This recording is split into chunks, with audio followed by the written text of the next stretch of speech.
Hello friends, तो आज આપણે બનાવીશું દાળ ઢોકળી એકદમ સરસ અને ટેસ્ટી। આપણે જે દેશી રીતથી આપણે દાળ ઢોકળી બનાવવાની છે, તો ચાલો તેને આપણે કઈ રીતે બનાવશું એ જોઈ લઈ। તો એના માટે મેં એક વાટકી ભરી અને દાળ લઈ લીધી છે। તમે જોઈ શકો છો એકદમ સરસ દાળ છે। વજનમાં જો તો 250 ગ્રામ દાળ છે। તો એક કુકર લઈ લેશું, એમાં આપણે બાફા રાખી દેશું અને 2 થી 3 પાણી આપણે ધોઈ લેશું। તો ચાલો આપણે એને ધોઈ લઈ। તો દાળને આપણે 3 થી 4 પાણીએ ધોઈ લીધી છે, તમે જોઈ શકો છો ને। આ તુવેરની દાળ છે, તો એને ધોઈ લીધા બાદ હવે આપણે મીઠું લઈ લેશું। 1 ચમચી જેટલું મીઠું લઈ લીધું છે।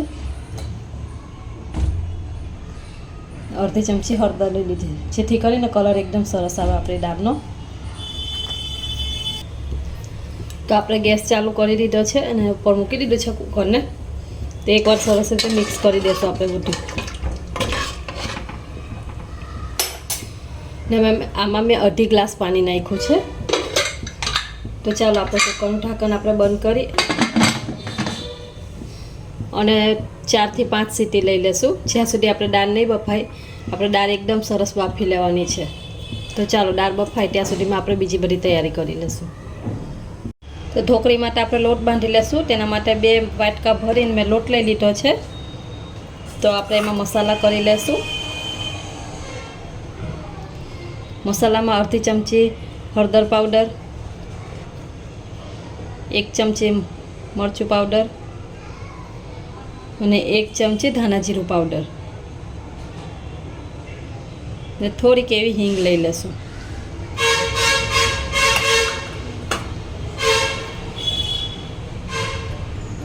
ચપટી અજમો લઈ લીધો છે અને આ રીતના હાથેથી ક્રશ કરી અને લઈ લેશું। તેમાં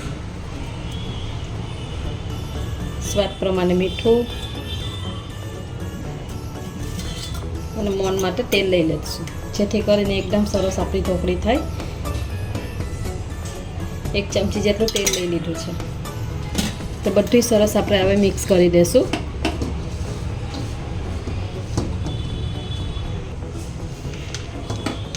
સરસ એવું મિક્સ થઈ ગયું છે। તો આપણે થોડું થોડું પાણી નાખી અને આપણે જે રોટલીનો લોટ બાંધીએ એવો જ લોટ બાંધી લેવાનો છે।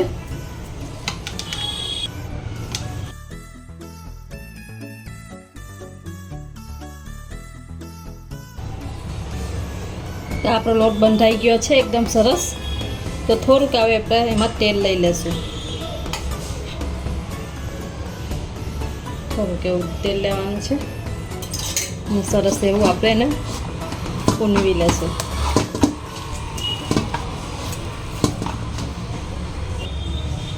તો લોટ સરસ એવો કૂણવાઈ ગયો છે। લોટ તમે જોઈ શકો છો, જે આપણે રેગ્યુલર રોટલીનો લોટ બાંધીએ એવો જ બાંધ્યો છે, એકદમ સોફ્ટ લોટ છે। તો ચાલો આને આપણે સાઈડમાં રાખી દઈશું। કુકરને 4 સીટી કરી લીધી છે। મારે 4 સીટીમાં જ એકદમ સરસ દાળ બફાઈ ગઈ છે, તમે જોઈ શકો છો એકદમ સરસ એવી દાળ બફાઈ ગઈ, એકદમ સરસ કલર આવ્યો છે। તો ચાલો આપણે તેનો વઘાર કરી લેશું। તો સૌથી પહેલાં આપણે દાળ લઈ લીધી છે, દાળને આપણે થોડી કાચી કરી લેશું। 1 ગ્લાસ પાણી નાખ્યું છે, આ રીતે ચેક કરી લેવાનું। હજુ આમાં પાણી લઈ લઈશ। મેં ટોટલ 3 ગ્લાસ પાણી નાખ્યું છે, તમે જોઈ શકો છો। આ રીતના એકદમ આછી હોવી જોઈએ, હજી ઉકળશે એટલે ઘાટી થઈ જશે। તો ચાલો બીજા ગેસ ઉપર ઉકળવા દેશું અને આપણે એક બાજુ આપણે એનો મસાલો તૈયાર કરી લેશું। તો એક વઘાર કરી લેશું આપણે એના માટે મેં પેન રાખી દીધી છે નાની એવી, અને એમાં તેલ 3 ચમચી તેલ લઈ લીધું છે। તેલ ગરમ થાય એટલે આપણે રાઈ લઈ લેશું। તેમાં તેલ આપણે ગરમ થઈ ગયું છે, તો રાઈ લઈ લેશું। 1 ચમચીથી વધારે થોડીક આપણે 1.5 ચમચી જેટલી રાઈ લેશું। આમાં રાઈનું પ્રમાણ થોડુંક વધારે રાખવાનું, જેથી કરીને આપણે ઢોકળીમાં સરસ એવો સ્વાદ આવે। તો રાઈ તતરે એટલે આપણે તેમાં 1 સૂકું લાલ મરચું લઈ લઈશું। રાઈ સારી એવી તતરી ગઈ છે, તે 1 લાલ મરચું સૂકું લઈ લીધું છે, એને લઈ લઈશું। અને અડધી ચમચી હિંગ લઈ લો, સોરી અડધી ચમચી હિંગ લઈ લીધી છે.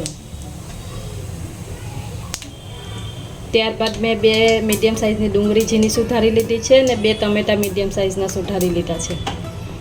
અને આદું, મરચાં અને લસણની પેસ્ટ કરી લીધી છે. તો ચાલો સૌથી પહેલાં આપણે ડુંગળી લઈ લઈશું.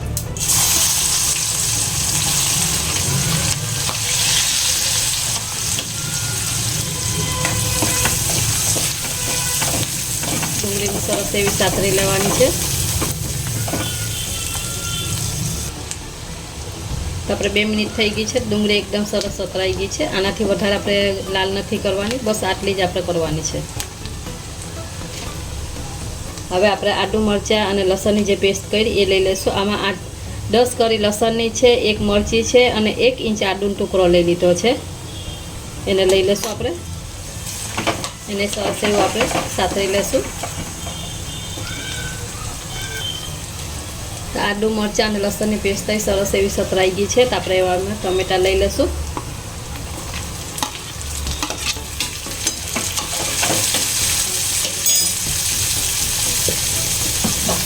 ટમેટાં ફટાફટથી સતરાઈ જાય એના માટે થોડુંક એવું મીઠું લઈ લઈશું. આપણે દાળ બાફામાં મીઠું લીધું છે એટલે એ મીઠું નાખવામાં ધ્યાન રાખશું. અડધી ચમચી જેટલું મીઠું લીધું છે. તો ટમેટાં એકદમ સરસ આપણે ઓલા કૂક થઈ ગયા છે. આ રીતના થોડાક એના આખા જ રાખવાના છે, બહુ એને બાફવાના નથી. તમે જોઈ શકો છો વધારે એને નથી સાતરવાના. આટલા સતરાઈ જાય એટલે આપણે એમાં મસાલા કરી લઈશું બધાય. 1 ચમચી લાલ મરચું પાવડર, જે તમારે જેટલું તીખું ખાવું હોય એ પ્રમાણે લઈ લેવાનું. 1 ચમચી ધાણા જીરું પાવડર, અડધી ચમચી હળદર પાવડર. સરસ એવું આપણે મિક્સ કરી લઈશું તેમાં.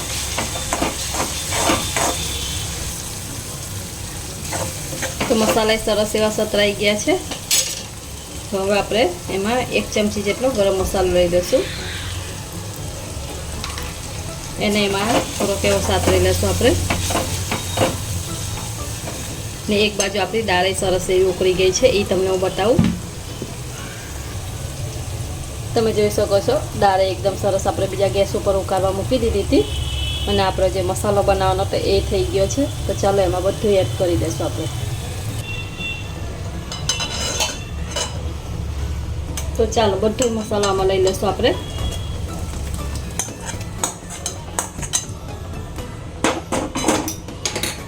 સરસ એવું મિક્સ કરી દેશું.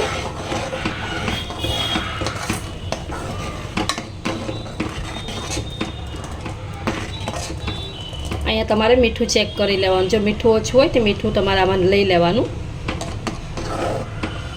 સરસ એવું આનું કરવા દેશું ધીમા તાપે. તો તેના માટે આપણે 1 મીડિયમ સાઇઝનું ગુંડલું કરી લીધું છે. આપણે રોટલી બનાવીએ એના કરતાં થોડુંક એવું મોટું કર્યું છે. આ રીતના ગુંડલું કરી અને આપણે લોટની અંદર એને સરસ એવું લોટ લગાવી લેશું અને એક રોટલી વણી લેવાની છે આપણે.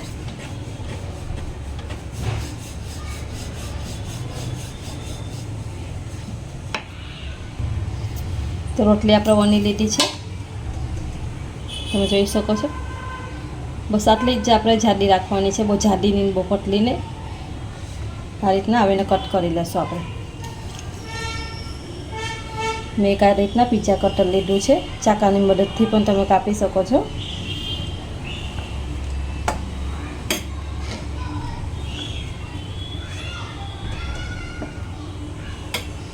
પહેલાં આ રીતના ઊભા અને પછી આ રીતના આડા કરી લેવાના. જો તમારે ટુકડા જેવડા નાના મોટા કરવા હોય એ રીતના કરી લેવાના. આ રીતના મેં નાના નાના ચોરસ ટુકડા કરી લીધા છે, તમે જોઈ શકો છો. આ રીતના મેં એકદમ નાના નાના ટુકડા કર્યા છે મીડિયમ સાઇઝના. તો ચાલો આપણે એમાં દાળમાં લઈ લઈશું. તો દાળ આપણી સરસ એવી ઉકળે છે. તો આપણે આમ એક એક કરીને આ રીતના લઈને નાખી દેવાના છે, જેથી કરીને એકબીજા સાથે ચોટે નહીં.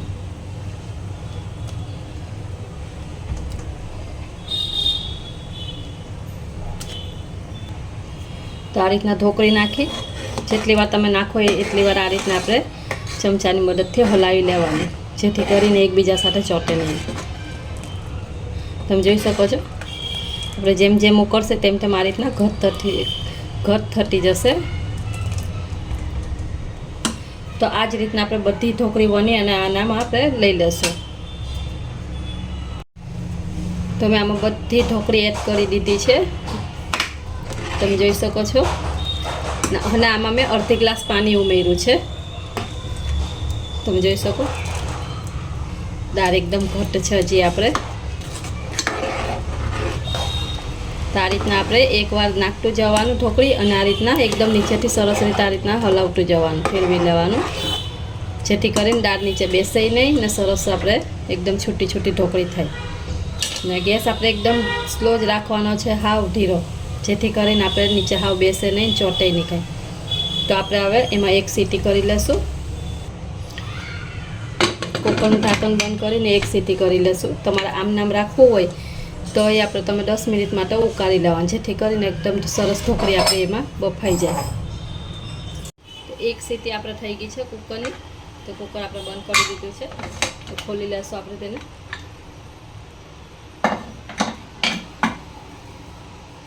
અને ગેસને આપણે બંધ કરી દેવાનું છે.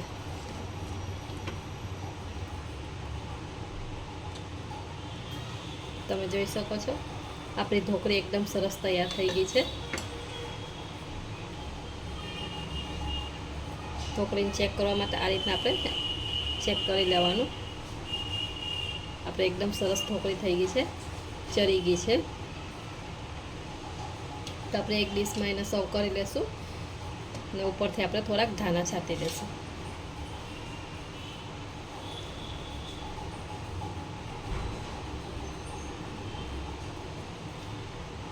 તો આપણી ઢોકળી બની અને એકદમ સરસ તૈયાર થઈ ગઈ છે.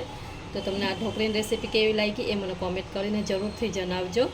અને વિડીયો ગમ્યો હોય તો વિડીયોને લાઇક કરવાનું ભૂલતા નહીં. તો ચાલો આપણે ડીશ એકદમ સરસ આપણે તૈયાર કરી લઈએ. તો તમે જોઈ શકો છો આપણી ડીશ એકદમ બની અને તૈયાર થઈ ગઈ છે. એને મેં ડુંગળી અને લીંબુ સાથે સર્વ કર્યું છે. એકદમ સરસ ટેસ્ટ લાગે છે ફ્રેન્ડ્સ.